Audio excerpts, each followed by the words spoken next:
Então, a gente vai começar a aula de hoje dando continuidade aos princípios hermenêuticos constitucionais.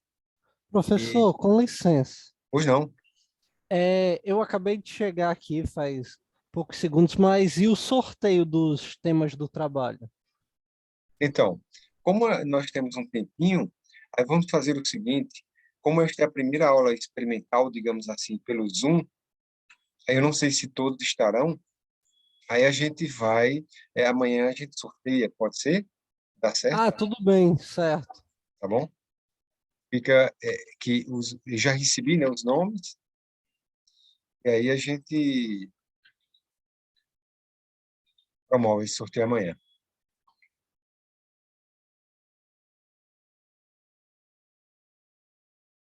Amanhã é 16, né? 16.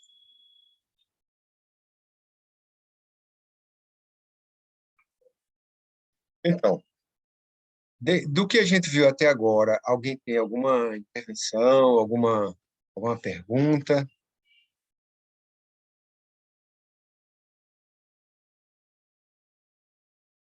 Então, continuemos. Nós vimos de ver o princípio da supremacia da Constituição, que, por intermédio dele, o intérprete e aplicador do direito, ao ler para interpretar e aplicar a Constituição a um caso concreto, deve ter em mente que será ela, Constituição, que figurará no topo da pirâmide hierárquica representativa ou exteriorizadora da hierarquia das normas existentes. E parece simples, é isso, mas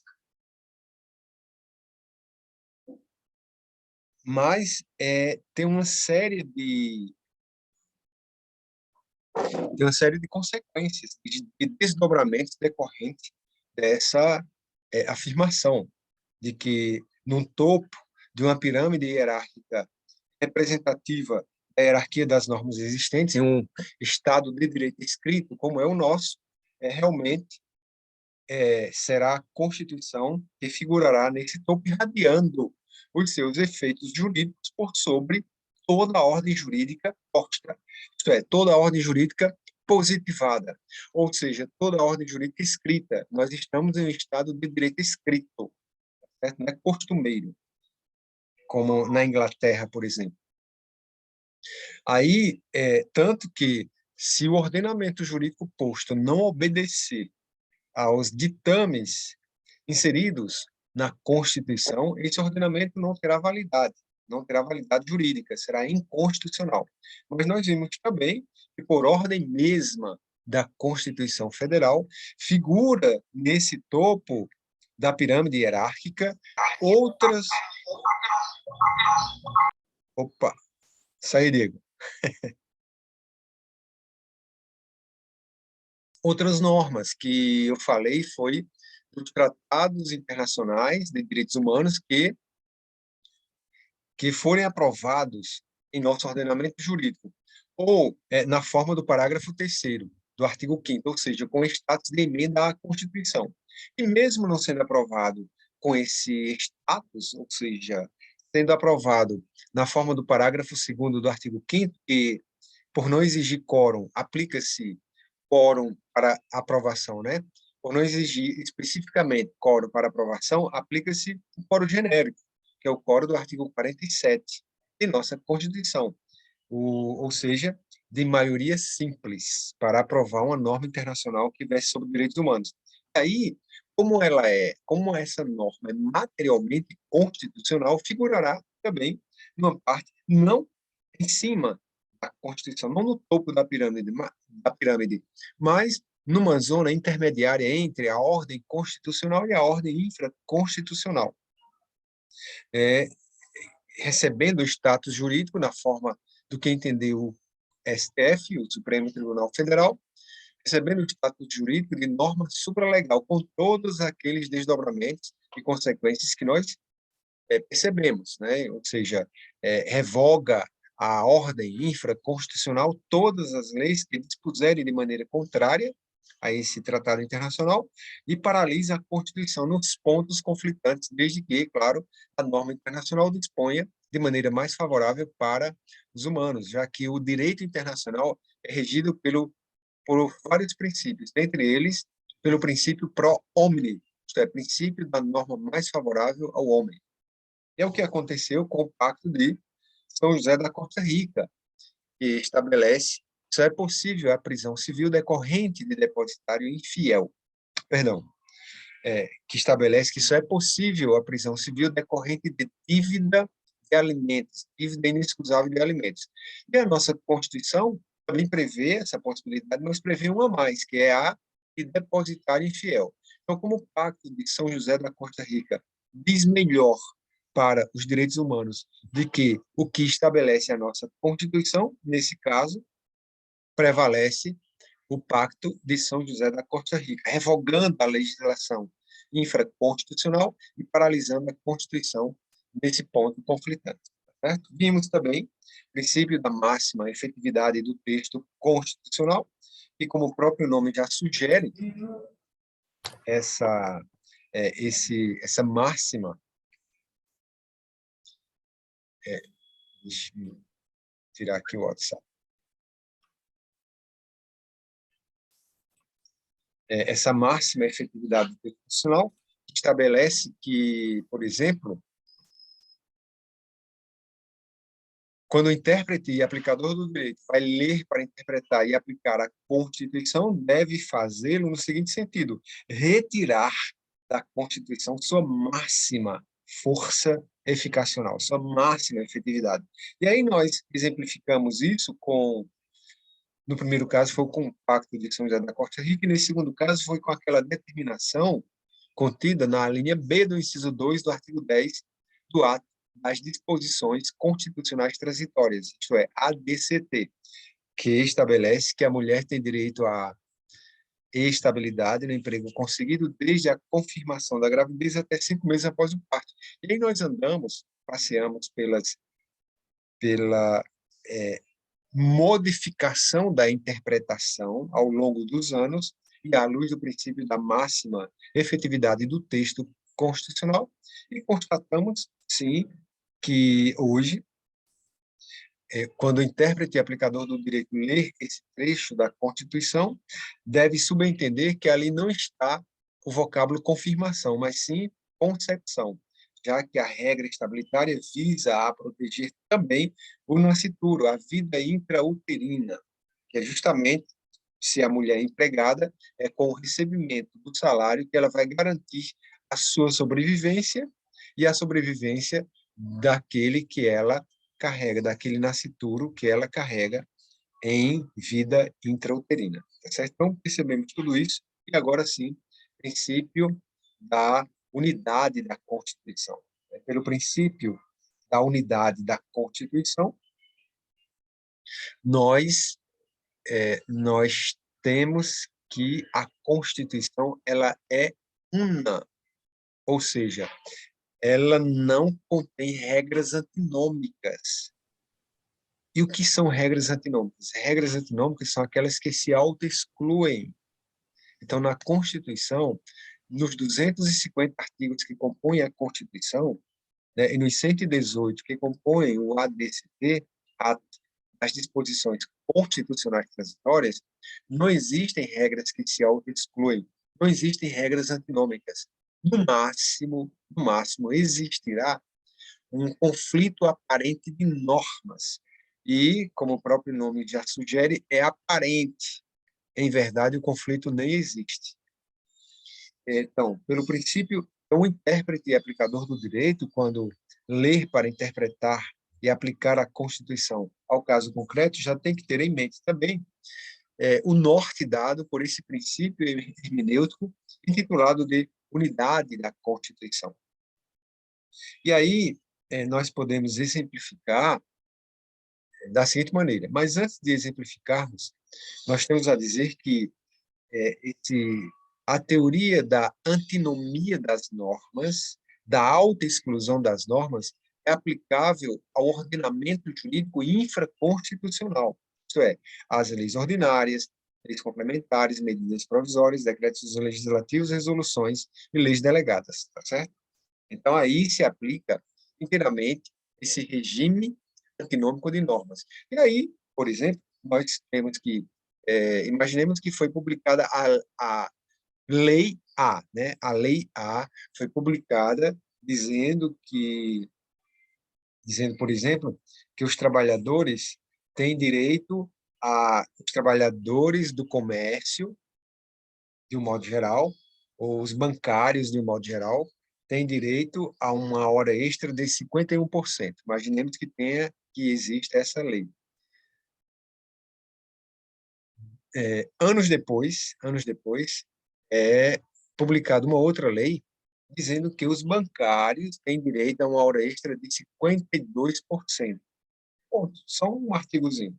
Então, independentemente dessa lei dispor que fica revogada a Lei A, que dispunha acerca da mesma matéria, mas como existe exatamente um conflito entre o que determina a Lei A e o que determina a Lei B, a Lei A diz que a hora extra do bancário é de 51%, enquanto que a Lei B, que foi editada, publicada depois da Lei A, estabelece que a hora extra é de 52%, então, significa dizer que essa Lei B revoga automaticamente a Lei A, porque existe uma antinomia entre elas, né? Então, existem regras antinômicas, regras que dizem diferente, regras que se auto-excluem. E existem vários critérios para que a gente resolva essas antinomias. Existe, por exemplo, o critério temporal. E o critério temporal vai nos dizer de que deve prevalecer, pelo critério temporal, a lei que, por último, veio ao mundo jurídico. Como a lei que, por último, veio ao mundo jurídico foi a Lei B, a que estabelece que a hora extra é de 52%, significa isso dizer que ela prevalece sobre a Lei A. Então, como existe antinomia, aí um dos critérios para se resolver essa antinomia na ordem infraconstitucional é o critério temporal, e nesse caso, a Lei B deve prevalecer, porque foi aqui, por último, foi inserida no mundo jurídico, tá certo? E já que dispõe da mesma matéria da Lei A, de maneira diferente, de maneira antagônica, de maneira antinômica, certo? Então, o regime jurídico das regras antinômicas funciona na ordem infraconstitucional. Então, quando existe antinomia na ordem infraconstitucional, vários critérios podem subsidiar o intérprete e aplicador do direito a resolver aquela antinomia. O critério temporal é um, o critério da especialidade é outro. Por exemplo, se existem duas leis que elas se auto-excluem, que elas são antinômicas, mas uma é geral, é uma lei geral, e a outra é uma lei especial, então, nesse caso, uma é especial e outra é específica, né? Uma é especial e a outra é geral. Eu me desconcentrei aqui, mas dizendo, então, refazendo o raciocínio.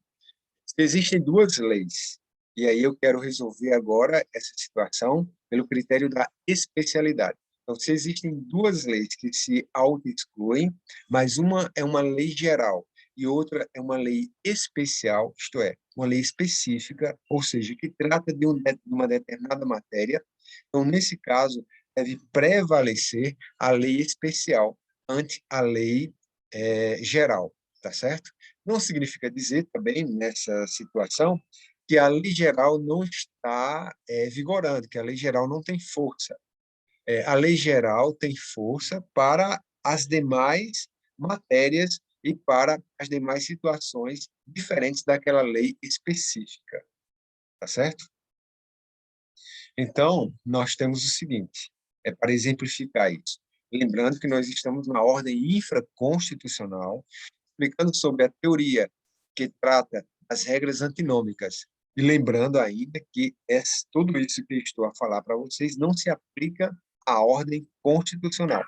Mas eu estou enaltecendo, primeiro, que é para que nós percebamos a diferença e comportamento no trato da ordem infraconstitucional em relação ao trato da ordem constitucional. Pois bem, existe uma lei geral e existe uma lei especial. A lei geral é a CLT, a Consolidação das Leis do Trabalho. Ela é geral porque ela traz as normas gerais que irão presidir as relações de emprego. E imaginemos que na lei, na lei, na lei geral, na CLT, existe a regra de que, e existe, né, e a jornada de trabalho clássica, a jornada de trabalho geral, é de 8 horas diárias e 44 horas semanais.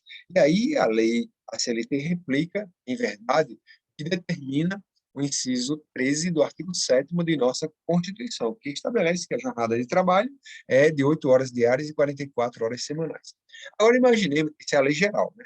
Imaginemos que existe uma lei especial, ou seja, uma lei específica, que trata de determinada categoria. A lei que regulamenta o vínculo empregatício de advogado. Então, a lei dos advogados, ou a lei dos contadores. Então, existe uma lei especial, uma lei que trata acerca de uma profissão especificamente, e nessa lei está dito, está determinado, melhor dizendo, que a jornada de trabalho daquele profissional, do advogado, ou do contador, da contadora, da advogada, enfim, é de 5 horas diárias e 25 horas semanais, imaginemos essa situação.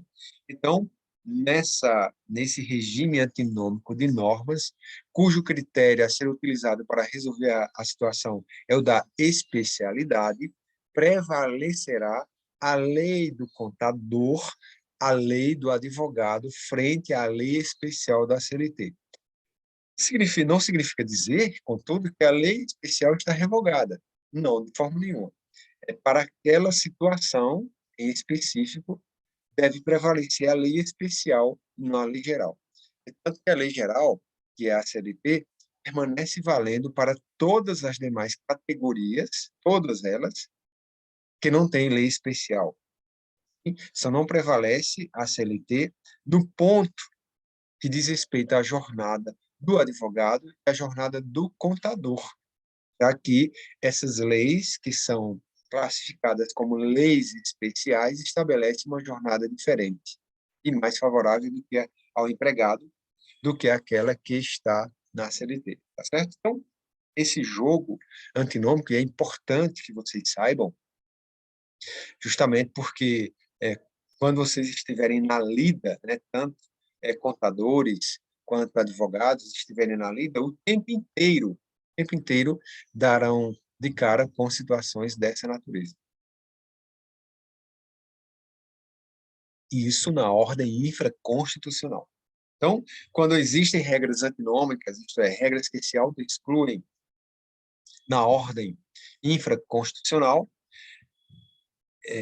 o critério a ser utilizado, ou os critérios a serem utilizados, dentre outros, para resolver aquela situação, é o critério temporal, é o critério da especialidade. Agora, quando nós vamos para a ordem constitucional, né, a ordem constitucional é esta que está aqui, né, formada pela Constituição, pelas emendas à Constituição e pelos instrumentos normativos internacionais, com todos aqueles desdobramentos e anotações que fizemos na aula passada, aparentemente, duas normas antagonicamente excluem, esse antagonismo, como já dito, é apenas aparente. Justamente porque essa ordem constitucional é regida pelo princípio da unidade da Constituição. E o que fazer, então, quando exatamente assim acontecer? Quando existir, no mundo jurídico,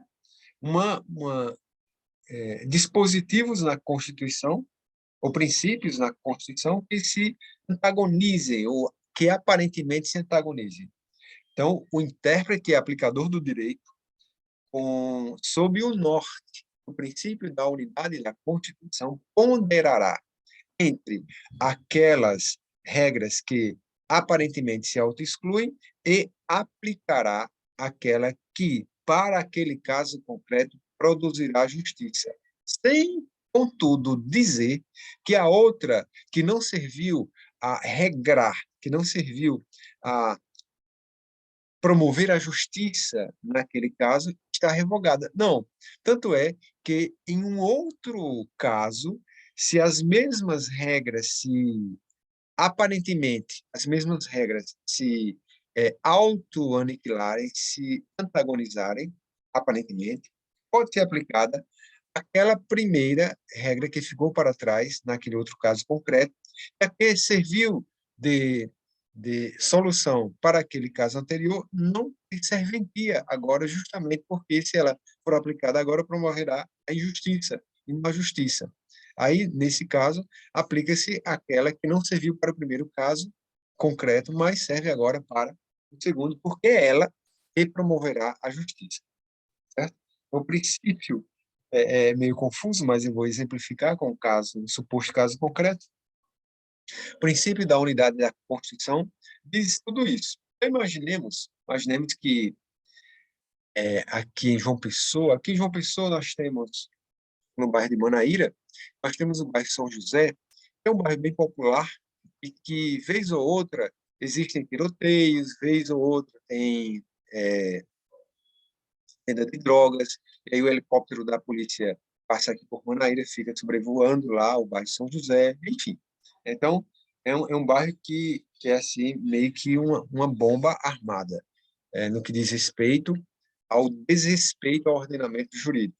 Existem pessoas super de bem que moram lá, conheço várias, inclusive, mas também existem assim, algumas facções, tanto que tem a Al-Qaeda e os Estados Unidos, são duas facções que disputam território para a venda de drogas nesse bairro, e aí nós temos sempre notícias, por esses últimos meses até está um pouco mais calmo, mas nós sempre temos notícias de que delitos estão lá acontecendo. E imagine a seguinte situação: um repórter investigativo recebeu uma ligação anônima de que no bairro São José, bem no centro do bairro São José, ele tem acesso pela Rui Carneiro, né, e também pela BR-230, mas o acesso mais utilizado é pela Rui Carneiro. E aí esse repórter investigativo recebe a denúncia anônima de que lá no interior do bairro São José, que fica aqui vizinho a Manaíra, está acontecendo uma venda de drogas, e assim, a céu aberto. É praticamente uma feira, né, de venda de drogas. E aí o repórter investigativo se destina ao bairro São José. E logo quando ele entra pela Rui Carneiro, e aí, de um lado, no início, né, de um lado é o rio, ou o que resta do rio Jaguaribe, e do outro lado são as casas, ou a maioria das casas, das residências, né, coladinhas na barreira. Tem uma barreira, né, bem alta que finda, assim, que separa o bairro São José do Brisamar, que já é o bairro vizinho. Então, esse repórter investigativo, quando entra no bairro São José, que vai dirigindo, aí pelo olhar 43, né, pelo olhar assim de soslaio, ele percebe que parece que ele viu alguém conhecido, né, quando ia passando aquelas ruelas assim que estão que vai dividindo as quadras do bairro São José. E aí ele freia o carro, dá uma ré e volta. Quando ele volta, aí ele vê na esquina próxima um famoso parlamentar,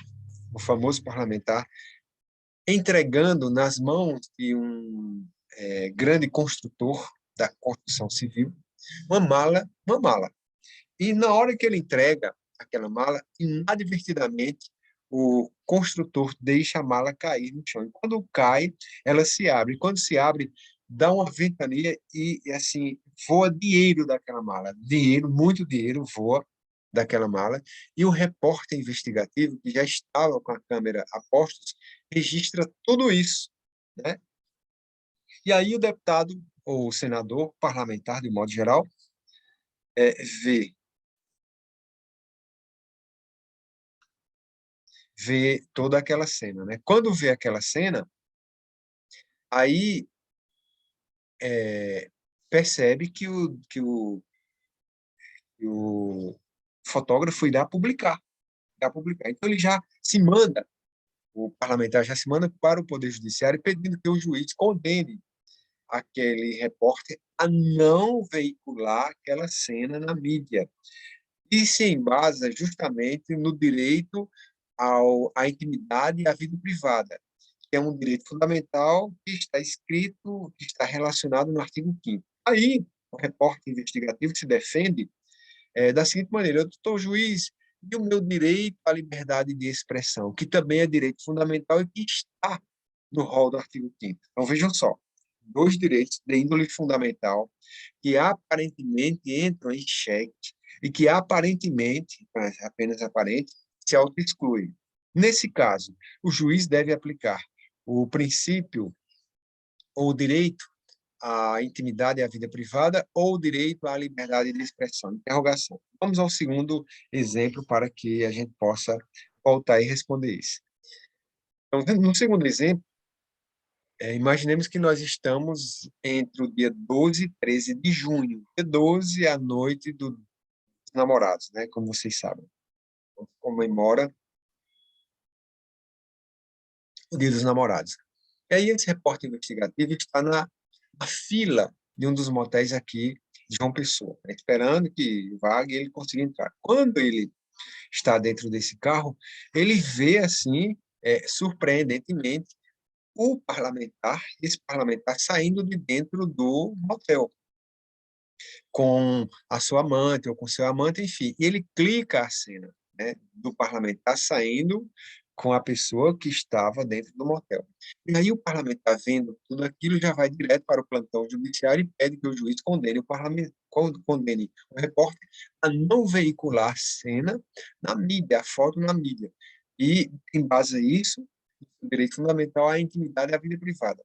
Aí o repórter investigativo já diz: doutor juiz, e o meu direito à liberdade de expressão, que é também direito fundamental?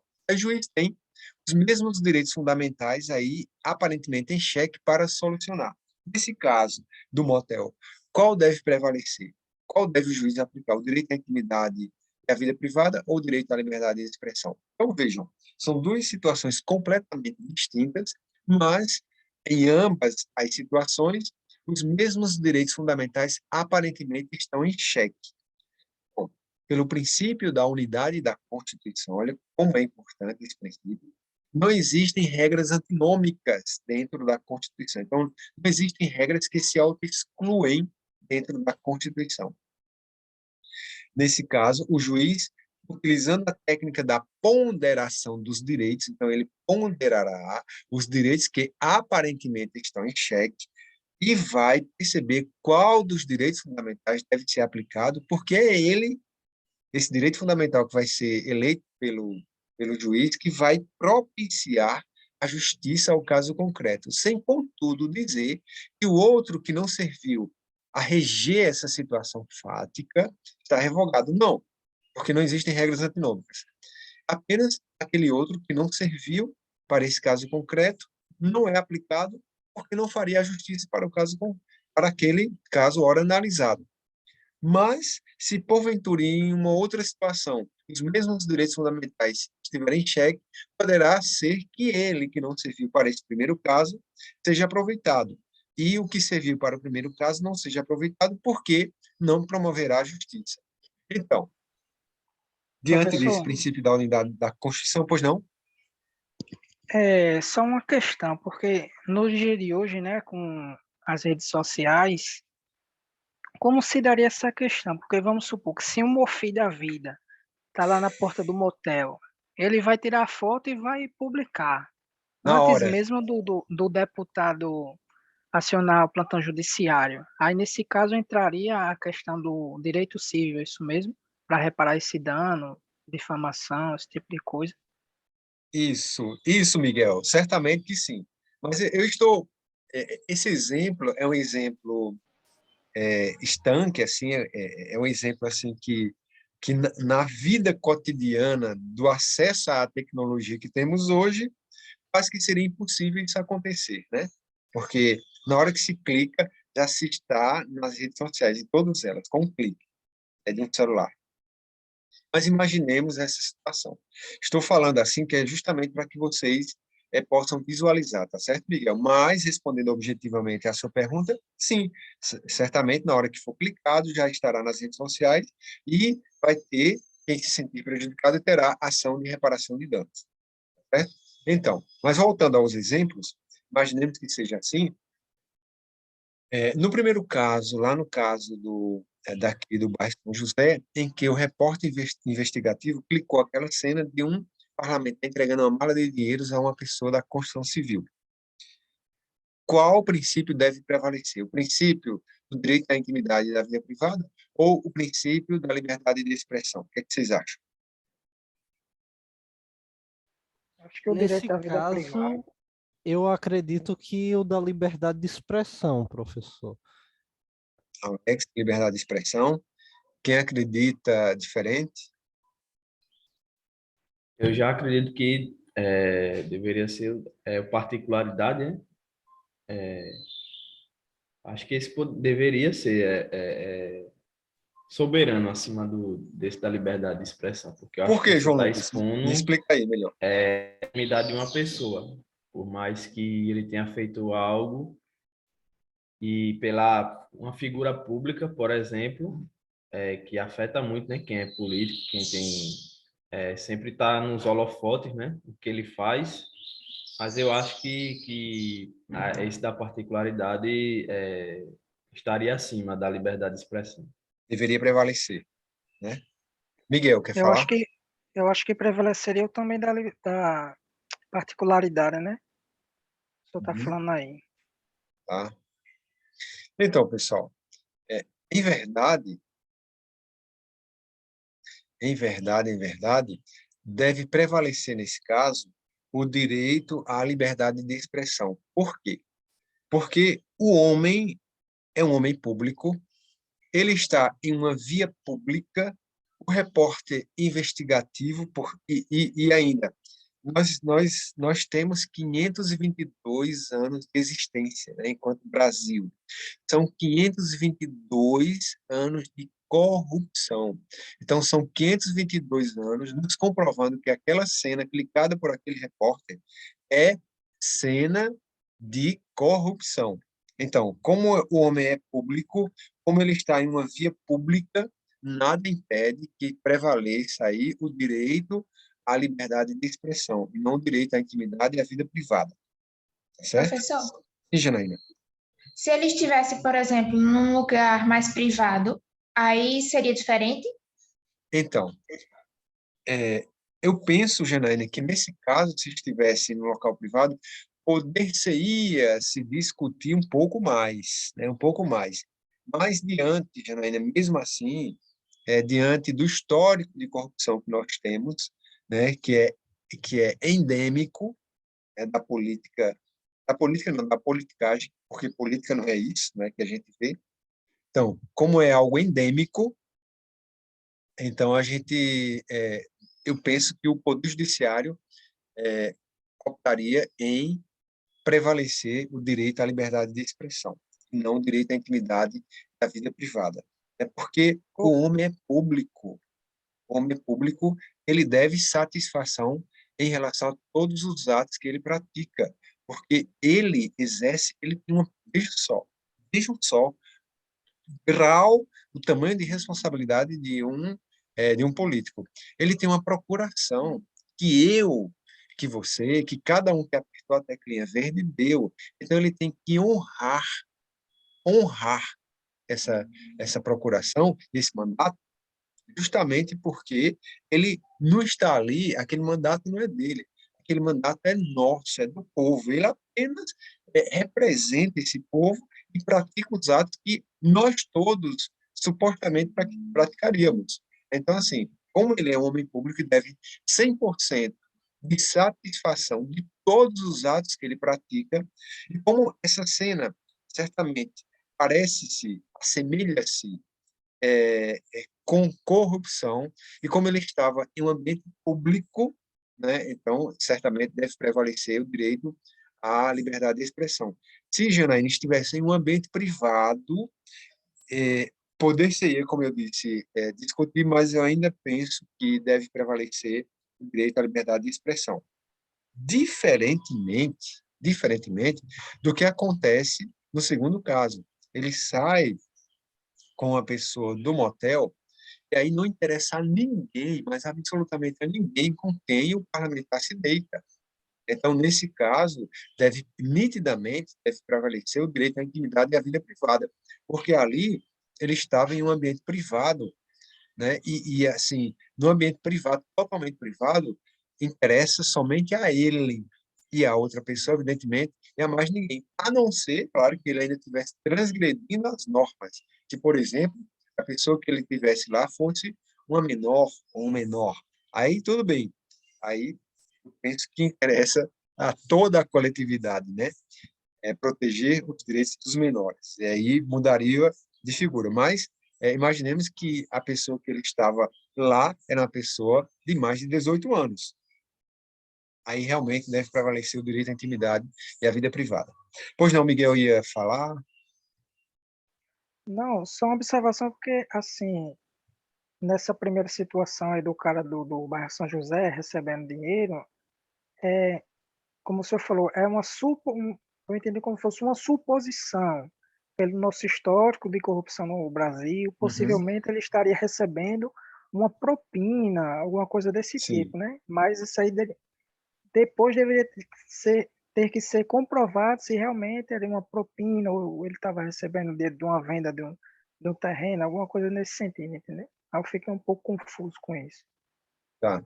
Não, então, é apenas enaltecer esse dado, mas até, Miguel, independentemente de eu enaltecer esse dado, lembre-se que ele é homem público que deve satisfação de todos os seus atos, porque ele tem uma procuração do povo, né? E ele estava em uma avenida, né, que é pública. Então, assim, só por esses dois elementos já se justificaria a aplicação do princípio da liberdade de expressão. E ainda tem um agravante, aí sim, o agravante é esse dado relativo à corrupção, mas ele não necessariamente justificaria, certo, Miguel? Pois não, Janaína ia falar? E além de que, se fosse algo legal, ele não estaria entregando esse dinheiro no meio da rua, né? Ainda por cima, e ainda num bairro onde onde ocorrem muitos delitos, né?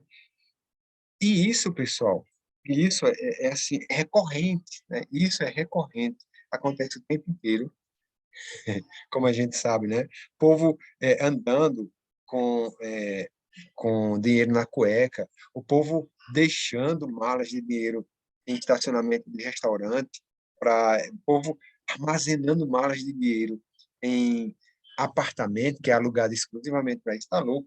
Então, assim, Acho que nos dias de hoje ele ia receber essa mala no próprio gabinete da Assembleia Legislativa.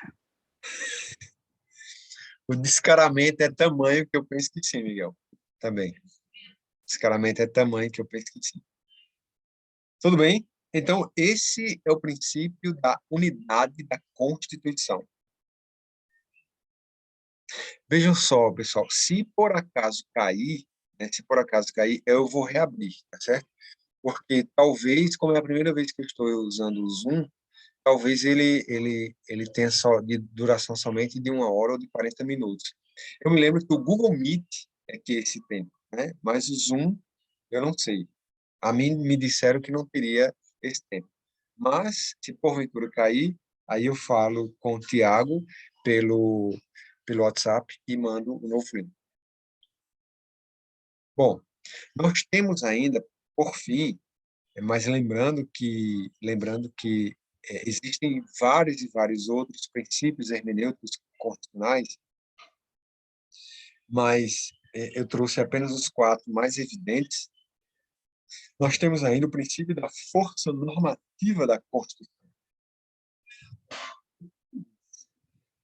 O que significa esse princípio da força normativa da Constituição? O que o próprio nome já evidencia, que a Constituição tem força de norma, que, aqueles dispositivos que estão na Constituição não estão apenas para embelezar, o texto constitucional. Não, eles têm força de norma. Aqueles dispositivos que estão na Constituição, realmente, eles obrigam, e não apenas embelezam.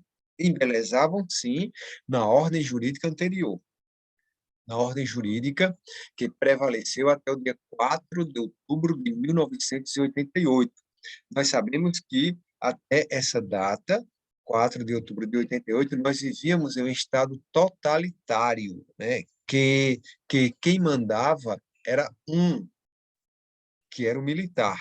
Então, ele que impunha as regras, né? Então, estávamos em um regime militar, um regime totalitário, não obstante seja negado por algumas pessoas, mas isso é o que a história nos conta, isso é o que a história nos comprova. Pois bem, a partir de 5 de outubro de 88, o governo deixou de ser feito por e passou a ser feito pelo povo. Vejam que o conteúdo do parágrafo único do artigo 1º, então, do primeiro artigo da Constituição, do artigo inaugural de nossa Constituição, estabelece que todo o poder emana do povo, que o exerce por meio de representantes eleitos ou diretamente nos termos desta Constituição. Então, o que era governo de passou a ser governo de todos. Lembrando que esse governo de todos, muitas vezes, é feito por representatividade, que é a regra, até aqui em nosso ordenamento jurídico. Por isso, a grande importância, a grande responsabilidade minha e sua ao apertarmos aquele botãozinho verde no dia da eleição. Porque quando nós apertamos aquele botão verde, equivale a dizer que você está indo a um cartório, passando uma procuração para determinada pessoa de sua confiança, porque você sabe que aquela pessoa poderá te representar e poderá praticar os atos que, porventura, você, naquela situação, nas situações que se apresentarem, você praticaria. Olha só, o tamanho de nossa responsabilidade ao apertarmos a tecla verde. Então, assim, se nós, inadvertidamente, elegermos pessoas que não têm essa capacidade, que não têm essa idoneidade de representação, que não têm essa honestidade de representação, aí nós temos os grandes casos de corrupção desde sempre, né? Agora, que de alguns poucos anos para cá é que se intensificou o combate à corrupção, e de alguns anos para cá é que se intensificou o debate. E um ou outro político vem se despontando nesse combate à corrupção e na busca de fazer o que deve ser feito, né? Na busca de fazer o que deve ser feito. Então, pelo princípio da força normativa da Constituição, os dispositivos que contêm normas dentro dela, a Constituição, obrigam. E assim entende também o Supremo Tribunal Federal, que é o guardião da Constituição, o STF. Várias de suas decisões, muitas vezes, decisões do STF, muitas vezes embasam-se tão somente em princípios constitucionais, e não em regras, ou melhor, em leis infraconstitucionais, que estão na ordem infraconstitucional.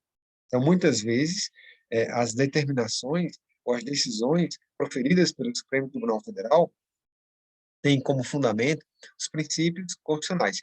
E até 4 de outubro de 88, aí sim, os princípios que lá estavam, as normas que lá estavam, serviam apenas para embelezar o ordenamento jurídico. Por exemplo, o direito à vida, né, o respeito à vida, que era direito garantido na Constituição ditatorial, era um direito que estava apenas, especialmente no auge, né, da ditadura, era um direito que estava apenas escrito na Constituição, apenas embelezando, porque o direito à vida era desrespeitado cotidianamente. Então, o Estado matava, o Estado sequestrava e matava as pessoas que não eram favoráveis ou que discutiam ou que faziam comícios ou que escreviam diferentemente do que o governo queria ver escrito, queria escutar.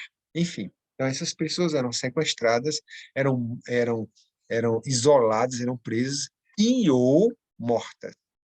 Tanto que hoje, nos dias de hoje, ainda temos muitas pessoas desaparecidas, né? Tivemos até um movimento, há pouco tempo, no governo anterior, de desvelamento, desvendamento de todos os porões da ditadura. Então, lá, nesse período ditatorial, aí sim, as determinações constitucionais existiam, grande parte delas, especialmente aquelas que afetavam diretamente a vida, existiam apenas para enfeitar a Constituição. Com o advento do novo Estado de Direito Escrito, a partir da promulgação, em 5 de outubro de 88, da nova Constituição, então, só replicando o que eu disse nas primeiras aulas, nós somos novíssimos. Juridicamente, nós temos 33 anos, tão somente, né? E, juridicamente, nós existimos desde a promulgação da Constituição, que se deu em 5 de outubro de 1988. Ainda estamos, em verdade, ainda estamos por assimilar o alcance real das determinações constitucionais. Tanto é que os estudiosos, os cientistas da área do direito ainda continuam debruçados sobre a Constituição, estudando os seus conteúdos. Tanto é que só recentemente é que verificou-se que o marco do direito animal deu-se em 5 de outubro de 88, quando a Constituição proibiu a crueldade contra animais. Só recentemente é que com o aprofundamento do estudo da Constituição, à luz desses princípios hermenêuticos, é que se percebeu isso. Mas existe desde 5 de outubro de 88, assim como existem N outros direitos que precisam ser desvelados ainda com o aprofundamento do estudo da Constituição à luz desses princípios hermenêuticos, notadamente do princípio da máxima efetividade, notadamente do princípio da força normativa da Constituição, certo? Então, nós temos hoje, no artigo 5º, o direito à vida como direito fundamental. Quando a gente fala em direito fundamental, a gente está falando em direito que é irrenunciável e é imprescritível. Então, o direito que eu tenho à vida nunca prescreverá. O que pode prescrever é a violação daquele direito, é o direito à reparação decorrente da violação daquele direito. Aí prescreve, então, todas as vezes que um direito fundamental ele é desrespeitado por alguém, nasce o direito à pretensão, nasce o direito subjetivo da pessoa que foi violada, que teve seu direito desrespeitado, ir ao juízo competente pretender a restauração daquele direito violado. Ou, se o direito não puder mais ser restaurado, por alguma razão, a indenização respectiva, a indenização que cubra, pelo menos em tese, que cubra aquela violação, tá certo? Então, desrespeitado o direito fundamental, nasce para o interessado o direito de pretender, junto ao Poder Judiciário competente, a reparação e, assim, a restauração daquele direito. Se não for possível restaurá-lo, que seja atribuída uma indenização substitutiva. Pois bem, todos esses comandos constitucionais, todos esses princípios constitucionais têm força de norma. Não estão para embelezar a Constituição, estão para serem concretizados, especialmente pelo Estado juiz. Então, quando, por exemplo, o artigo 5º estabelece todos aqueles direitos fundamentais, o direito à vida, o direito à igualdade, o direito que todos temos de fazer ou deixar de fazer alguma coisa somente se lei expressamente dispuser, né, sobre esse não fazer ou sobre esse fazer, enfim, todos os demais direitos e garantias, inclusive o direito ou a garantia que que é de índole fundamental que todos nós temos, a um processo regular, né, que é o princípio do devido processo legal. Então, todos nós temos o direito de só sermos condenados judicialmente dentro de um processo, dentro do devido processo legal, onde sejam assegurados, dentre outras medidas, o contraditório e a ampla defesa. Então, eu tenho o direito de me manifestar, eu que estou sendo acusado, por exemplo, tenho o direito de me manifestar dentro desse processo, apresentar todas as contraprovas para convencer o juiz de que as provas, as alegações e as provas que foram apontadas pelo autor, né, da ação sejam caiam por terra, sejam, digamos assim, ditas para o juiz de acordo com as contraprovas apresentadas, que elas não condizem com a verdade, e assim sucessivamente. Então, toda essa infinidade de direitos e garantias fundamentais ditadas ou deixadas pelo artigo 5º de nossa Constituição tem aplicação imediata. Parágrafo 1º do artigo 5º de nossa Constituição, que vem logo abaixo dos 78 incisos que listam os direitos e garantias fundamentais, estabelece que as normas, esse parágrafo 1º do artigo 5º, as normas dos direitos e garantias fundamentais têm aplicação imediata, têm aplicação imediata. Ora, ter aplicação imediata é dizer, olha, Estado juiz, diante de um caso concreto, você, juiz, enquanto representante do Estado, né, no controle da aplicação do direito, tem que fazer valer esses direitos e essas garantias fundamentais. Então, é uma obrigação de fazer para o Estado juiz, mas sabemos que não somente para ele, para a administração pública como um todo e para todos nós, cidadãos e cidadãs, nós devemos respeito aos direitos e garantias fundamentais. Mas, para exemplificar o princípio da força normativa da Constituição, que tem como base, além de todo esse raciocínio, o parágrafo 1º do artigo 5º, que estabelece, repito, que as normas definidoras de direitos e garantias fundamentais têm aplicação imediata, diz-nos isso, que os princípios estabelecidos ou inseridos na Constituição têm força de norma, obrigam. E eu falo aqui não somente dos princípios explícitos, ou seja, aqueles que expressamente estão escritos na Constituição, mas também dos princípios implícitos, isto é, aqueles princípios que decorrem da sistemática constitucional, como, por exemplo, o princípio da segurança jurídica. Pelo princípio da segurança jurídica, que não está escrito em nenhum dos 250 artigos que compõem a Constituição, nem em nenhum dos artigos que compõem os 118 do ato das disposições constitucionais transitórias, ele é implícito, isto é, ele decorre da sistemática da Constituição. Por exemplo, eu tenho a segurança jurídica, você tem a segurança jurídica de que somente será processado e julgado pela autoridade competente.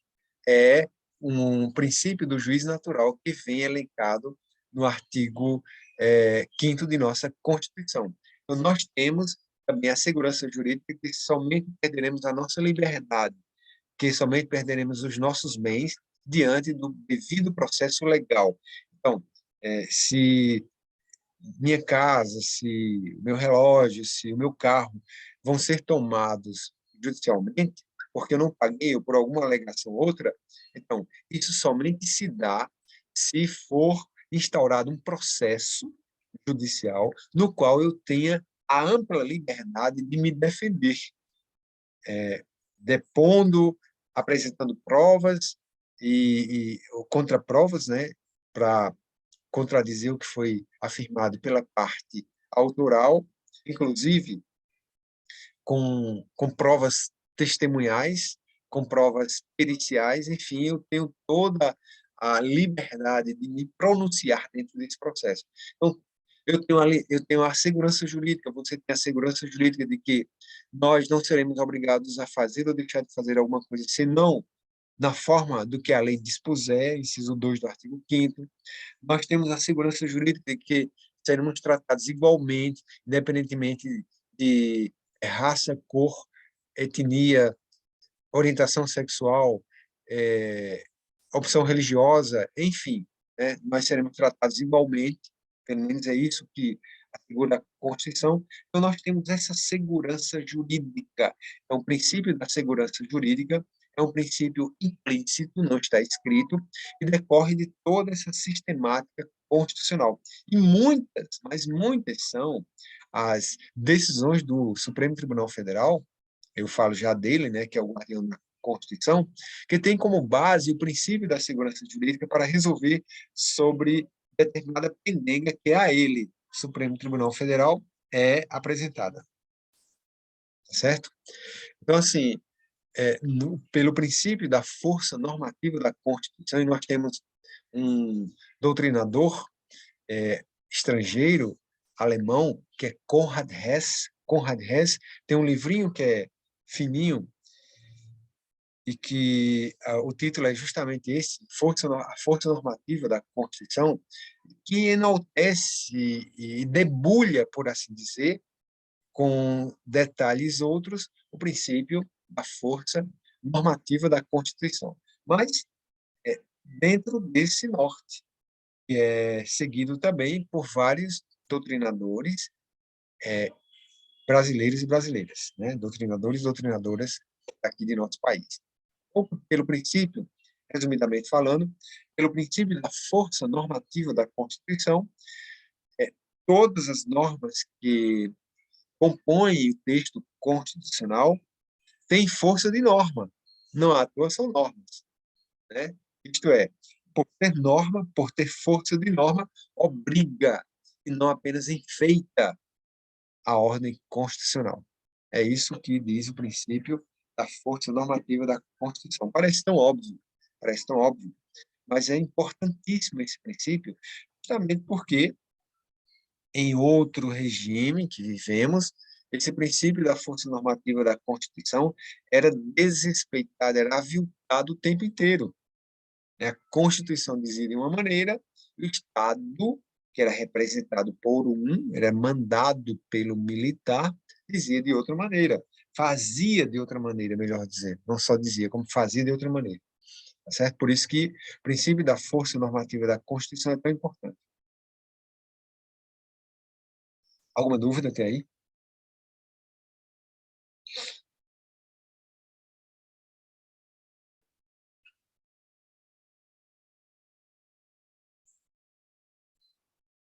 Professor, o senhor pode repetir esse princípio, por favor? A força normativa? Isso. Sim, posso sim. Então, pelo princípio da força normativa da Constituição, os princípios que norteiam toda ela, os princípios que estão inseridos na Constituição, têm força de norma. Isto é, eles obrigam os destinatários tal como uma regra, e não estão na Constituição apenas para embelezá-la, como aconteceu na ordem jurídica anterior. Os princípios inseridos na Constituição, como o princípio da legalidade, como o princípio do devido processo legal, como o princípio da celeridade processual, como o princípio do juiz natural, como o princípio do acesso à justiça, tudo isso, todos esses princípios estão no artigo 5º de nossa Constituição. Eles têm força de norma, pelo princípio do acesso à justiça, inserido lá no inciso 35 do artigo 5º, que estabelece que a lei não excluirá da apreciação do poder judiciário lesão ou ameaça a direito. Então, por esse princípio do acesso à justiça, nós temos que todos os infortúnios, todas as desavenças havidas, ocorridas aqui no mundo concreto, dentro do Estado brasileiro, são submetíveis ao julgo do Poder Judiciário. Então, qualquer pendenga, qualquer violação de direitos que haja no mundo concreto deve ser discutida, ou pode ser discutida, na verdade, junto ao Poder Judiciário competente. Então, por exemplo, se a pessoa deve e não paga, então nasce uma pendenga, né? Nasce um conflito de interesses. Esse conflito de interesses é, sim, submetível ao Poder Judiciário. Eu digo submetível por quê? Porque vai que, de repente, a pessoa que está no prejuízo não quer ajuizar a ação. A ação não é obrigada. A ação civil não é obrigada a ser ajuizada. A ação civil, ela é direito subjetivo do, do interessado em ver aquela pendenga ser resolvida pelo Poder Judiciário. Mas se alguém bate na minha cara, por exemplo, né, me dá um soco, assim, sem nada, não foi legítima defesa, não foi nada, simplesmente não foi com a minha cara, ou não gostou do que eu disse, deu soco na minha cara. Ora, ali eu tenho, sim, a possibilidade de ir a juízo para pedir que o juiz resolva aquela situação.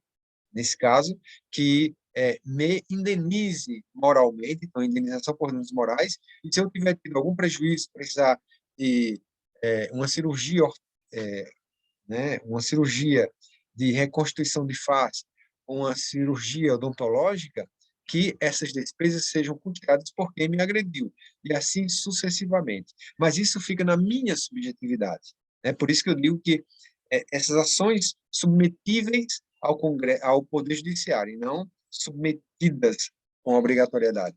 Então, toda ação civil, ela é facultada a quem interesse tiver. Ela não é obrigatória. É diferente das ações penais, né? As ações penais, se o crime revela uma ação penal pública incondicionada, eu vou só abrir esse parênteses só para vocês terem um pouquinho de noção de diferença. Se o crime revela uma ação, ou enseja uma ação penal pública incondicionada, como crime de maus-tratos, por exemplo, né? Como crime de agressão à mulher, então a autoridade quando tem contato com essa ocorrência, quando o Ministério Público, que é o autor, que deve ser o autor da ação, por exemplo, tem contato com essa ocorrência, tem contato com o crime de maus-tratos animais, tem um contato com, soube de que houve violência doméstica, aí o Ministério Público é obrigado a ingressar com a ação, tá certo? Então, é ação penal pública incondicionada. Então, não fica ao alvedrio do que é autor da ação, do que é o potencial autor da ação, deliberar se vai ingressar ou não com a ação. Ele tem que ingressar. É obrigatoriedade do Ministério Público ingressar com as ações. Essa situação não funciona no ambiente civil. No ambiente civil fica sempre na subjetividade daquele que tem o interesse em ver aquela pendenga, aquele conflito de interesses ser resolvido. Então, pode ingressar, pode não ingressar. Certo? Obrigado. Mais alguma dúvida, pessoal? Eu tenho uma dúvida, assim, que eu estava vendo ontem, que era sobre algumas dívidas que as pessoas tinham atrasado. Como você citou aí as dívidas, eu achei melhor logo perguntar agora. Que, por exemplo, falaram que quando você tem uma dívida assim por mais de 5 anos, ela some, se não me engano. Acho que é só do SPC, né? Ela prescreve, Isso. né? Então, depende da dívida, Marielson. A prescrição clássica é essa de 5 anos, né? Código de Defesa do Consumidor. Então, se a dívida nasceu se decorrente da aplicação do Código de Defesa do Consumidor, a prescrição é de 5 anos. Agora, dependendo da dívida, o artigo 205 do Código Civil estabelece a prescrição, né? Então, existem prescrições de 1 até 5 anos, de regra, né? No artigo 205. Existem prescrições de 1 a 5 anos. Então, dependendo do teor do assunto envolvendo aquela dívida, e aí quando eu falo em dívida, não é somente dívida em dinheiro, né? É dívida envolvendo determinadas matérias, por exemplo, dívida envolvendo uma procuração que não foi honrada, dívida envolvendo um contrato de seguro que não foi honrado, dívida envolvendo um contrato bancário que não foi honrado, enfim. O artigo 205 dívida de alimentos, que não foi honrada, então prescreve em 2 anos, olha, 2 não são 5, e aí envolve dinheiro, né? Agora, dívidas comuns, de um modo geral, poderia ser 5 anos, mas o artigo 205 da Lei Federal número 10.406 de 2002, que é o Código Civil, elenca vários prazos prescricionais, que vão desde 1 até 5 anos. E o artigo 206, por exemplo, desse mesmo código, estabelece que se foi determinado certo direito em uma lei e a lei não estabeleceu, se esqueceu de dizer que pela violação daquele direito, o prazo para se ir a juízo pretender a sua restauração era de tantos anos, prevalece a regra do artigo 206, ou seja, 10 anos. Então, dependendo se o direito violado não tiver prescrição própria, elencada no artigo 205 ou em outra lei, a regra geral a incidir é de 10 anos. Então, varia muito, sabe, esse prazo prescricional. Entendi. Trabalhista, né, que é o que nos interessa, prazo prescricional trabalhista. O inciso 29 do artigo 7º, aí, que bom que você chamou essa temática, o inciso 29 do artigo 7º de nossa Constituição, lembrando que o artigo 7º elenca o rol de direitos fundamentais dos trabalhadores e das trabalhadoras. Por exemplo, o direito ao salário mínimo, inciso 4, né? O direito ao piso salarial, inciso 5, o direito ao 13º salário, 8, o direito ao salário de família, 12, o direito à jornada de trabalho de 8 horas diárias e 44 horas semanais, inciso 13, o direito a uma jornada de 6 horas diárias nos turnos ininterruptos de revezamento, inciso 14, o direito ao descanso, ao repouso semanal remunerado, inciso 15, o direito à hora extra remunerada com pelo menos 50% a mais da hora normal trabalhada, inciso 16, o direito às férias de no mínimo 30 dias, inciso 17, o direito à licença maternidade 18, o direito à licença paternidade 19, o direito ao aviso prévio, inciso 21, o direito à aposentadoria, inciso 24, e assim sucessivamente. O inciso 29 estabelece o prazo prescricional para quando esses direitos não forem respeitados. Então, quando o direito ao salário mínimo não é respeitado, quanto tempo o empregado tem para ir a juízo, pedir que o Poder Judiciário, que o juiz, resolva aquela situação, né? Qual o tempo? O inciso 29 estabelece 2 prazos prescricionais, um de 2 anos e um de 5 anos, né? Pois não, Miguel, pode falar. A minha dúvida era exatamente essa, acho que o senhor está falando aí nesse momento, que é quanto tempo o empregado, depois que ele saiu da empresa, ele tem para acionar a empresa na justiça, requerendo algum direito que ele acha que foi violado. Tá, Se eu não me engano, é 5 ou 8 anos. Eu fiquei com essa dúvida. tá. Vou dizer para você agora. Respondendo secamente a sua, mas eu vou tecer comentários, né? De 2 anos. Então, quando finda o contrato de emprego, o empregado tem até 2 anos para ingressar com a ação na justiça, sob pena de prescrever totalmente todo e qualquer direito que ele tinha. Deixe-me achar aqui o inciso 29 do artigo 7º, deixe-me compartilhar aqui com vocês, é importantíssimo esse assunto.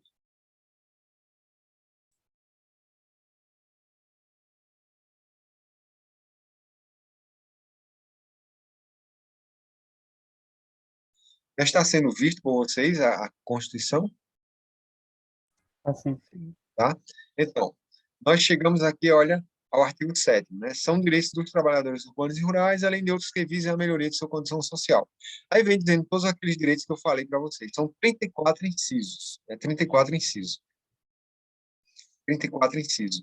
E ainda tem um parágrafo único que estabelece que a maioria de todos esses incisos aí acima são direitos também dos domésticos, olha, trabalhadores domésticos, né? Aí elenca somente os incisos que cada inciso reporta o leitor a determinado direito. E aí vem o inciso 29,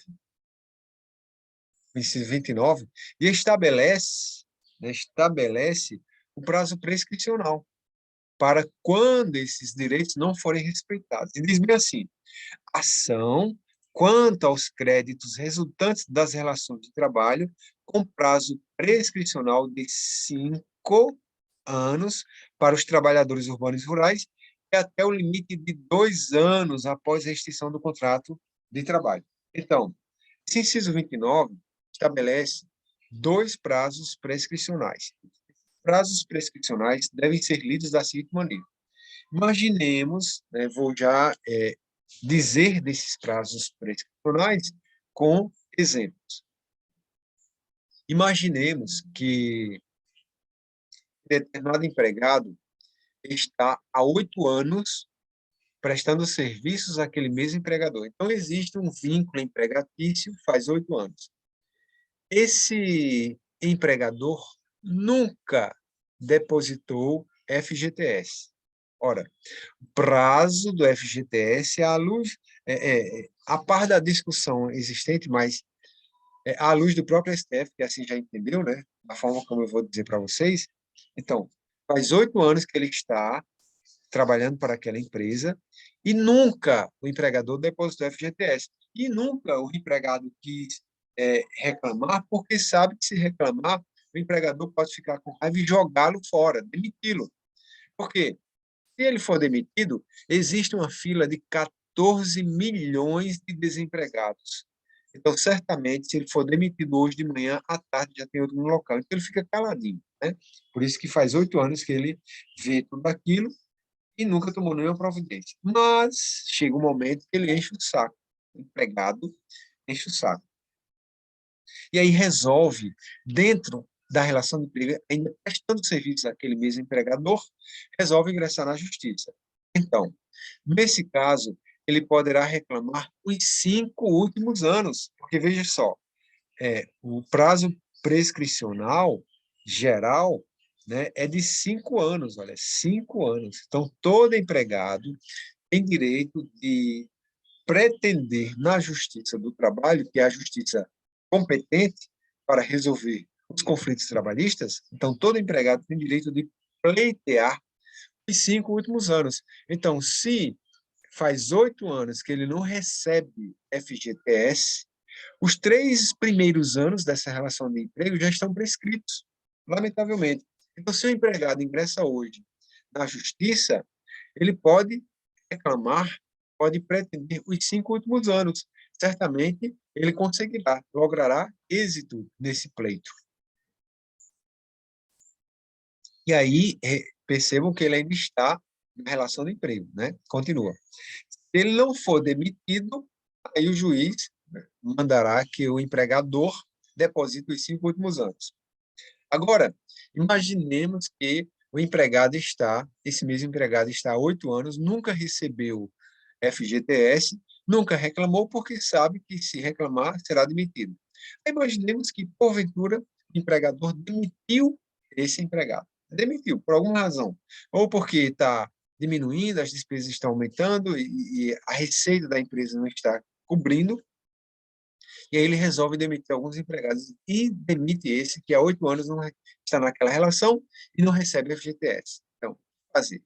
Vejam que, para além desses 5 anos, né, ele poderá reclamar os 5 últimos anos, evidentemente, mas, para além desse prazo prescricional, esse mesmo inciso 29 estabelece outro prazo prescricional, que é de 2 anos, após a extinção do contrato de trabalho. Então, o que quer dizer esse conjunto de prescrição, tanto de 5 quanto de 2? Então, se o empregado foi demitido hoje, ele tem, a partir de amanhã, perdão, esses 2 anos começam a ser computados no dia seguinte. Então, ele tem, a partir de amanhã, 2 anos para reclamar na justiça todos os direitos trabalhistas que foram sonegados por aquele empregador. Certo? Então, veja só. Se ele ingressar amanhã na Justiça do Trabalho reclamando o direito ao FGTS que não foi depositado, ele poderá reclamar com êxito os 5 últimos anos. Mas, à medida que ele não entra na Justiça e que vai se distanciando do dia em que ele foi demitido, aí ele vai prescrevendo um direito ao FGTS. Por exemplo, ele foi demitido hoje, mas só daqui a um ano ele ingressa na justiça. Então, quando ele ingressa na justiça daqui a um ano, ele poderá reclamar os 4 últimos anos, porque um já prescreveu. Ele não podia reclamar os 5 últimos anos, né? Então ele poderia reclamar os 5 últimos anos no dia em que foi demitido. À medida que vai se distanciando do dia que for em que ele foi demitido, vão sendo prescritos os seus direitos até perfazer 5 anos, né? Agora, se ele ingressa com um ano depois que foi demitido, ele pode reclamar os 4 últimos anos. Se ele ingressa, olha só, com um ano, 11 meses e 29 dias, praticamente 2 anos, mas não 2 anos completos, ele pode reclamar os 3 últimos anos, né? Porque, olha só, 2 anos já se passaram e ele não pode reclamar os 5 últimos anos, então, dos 5 últimos anos, 2 ele não trabalhou. Dos 5 últimos anos, ele só trabalhou 3. Então, ele só pode reclamar 3, porque os outros 2 já prescreveram. Tá certo? Agora, se ele ingressa na justiça depois que findo o contrato de emprego com 2 anos e um dia, a prescrição é total. Ele não tem mais direito de receber nada. Justamente porque, olha só, o legislador constitucional da emenda 28 estabeleceu que ele tem até o limite de 2 anos após a extinção do contrato de emprego para reclamar os seus direitos trabalhistas, podendo reclamar até os 5 últimos anos da relação de emprego. Então, se ele foi demitido hoje e só reclama daqui a 2 anos, praticamente, ele só pode reclamar os 3 últimos anos, porque os 2 outros já prescreveram. Porque ele reclama os 5 últimos anos, mas quando a gente faz a conta, os 2 últimos anos ele não trabalhou. Então, só pode reclamar os 3. Certo? Então, essa é a inteligência da prescrição dos direitos trabalhistas. Tá certo? Pois não, podem perguntar.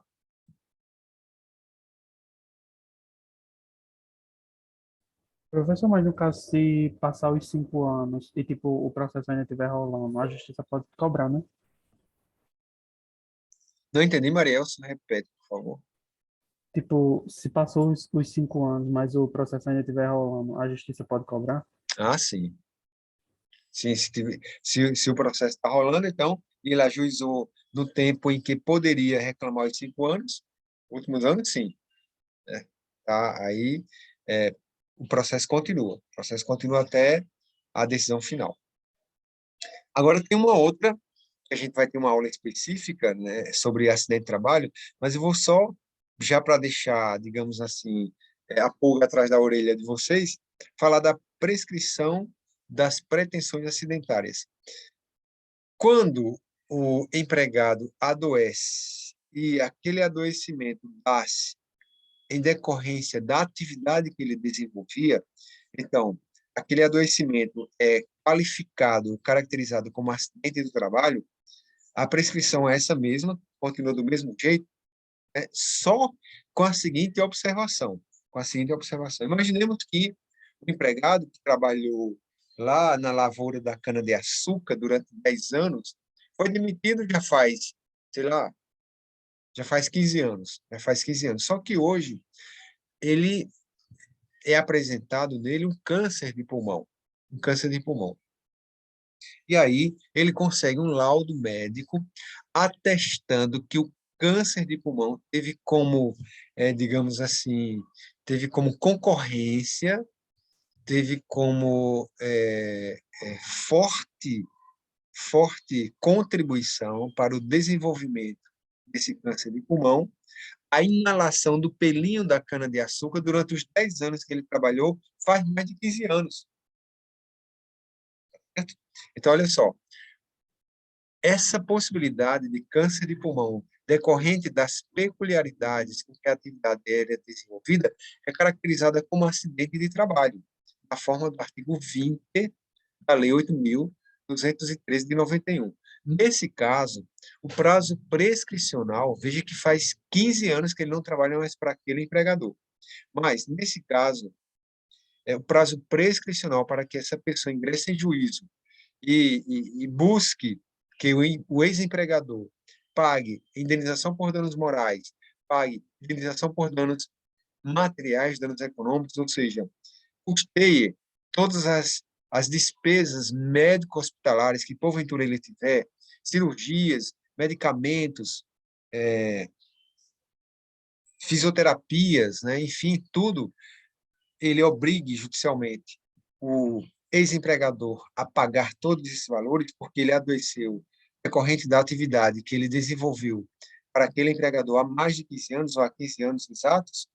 Então, quando ele tem ciência, o prazo prescricional começa a contar a partir do momento que ele tem ciência dessa evidência, da evidência de que o câncer que o acometeu decorreu da atividade que ele desenvolveu durante 10 anos, porém, há mais de 15 anos. Então, esse laudo atestando tudo isso é o marco inicial do cômputo do prazo prescricional. E aí ele tem até 2 anos para, já que define a relação de emprego, ele tem até 2 anos para ingressar na justiça e pedir todas essas indenizações. É um caso atípico de início de cômputo de prazo prescricional nas relações de trabalho, nas relações de emprego. Certo?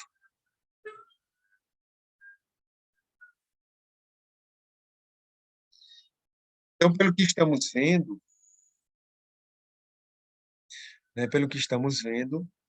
o Zoom não tem limite, não.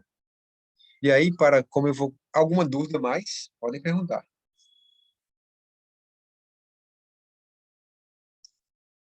Se não, eu vou finalizar a aula agora, porque a gente vai entrar em um assunto novo, e aí, no assunto novo, a gente começa igual amanhã, tá certo? Com a turma de amanhã. Então, amanhã estaremos juntos, né? Nós, vocês, contábeis, ciências contábeis e o pessoal do curso de Direito. Tá certo? Alguma dúvida até aí? Sobre os princípios, sobre esse prazo prescricional? O prazo prescricional, às vezes, é um pouco confuso de entender, mas se existe ainda confusão, podem perguntar.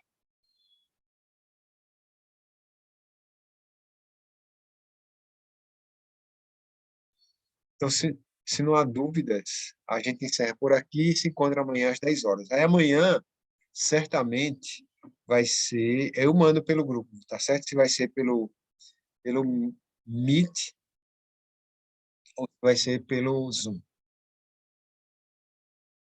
Tá bom? Tudo bem. Bom dia, professor. Bom dia, Até então. amanhã. Até.